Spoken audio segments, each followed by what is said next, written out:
महाराष्ट्रात दहशतीचं वातावरण निर्माण केले गेल्या समाजात मराठा आणि ओबीसी आरक्षणाचा वाद हा पेटवण्यात आला आहे। अशा वेळेस वंचित बहुजन आघाडीचे प्रमुख अॅडव्होकेट बाळासाहेब आंबेडकरांनी त्यांची भूमिका स्पष्ट केली आहे।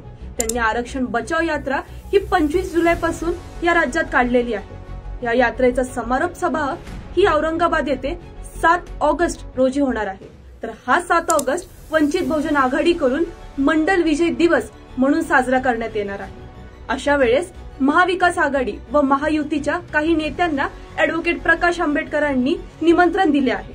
तर त्यात महाविकास आघाडीचे शरद पवार, बाळासाहेब थोरात, डॉक्टर अमोल कोल्हे व महायुतीचे छगन भुजबळ, पंकजा मुंडे, धनंजय मुंडे यांना निमंत्रण दिले आहे। अशा वेळेस 500हून अधिक ओबीसी संघटनांना या सभेचं आमंत्रण दिले गेले आहे।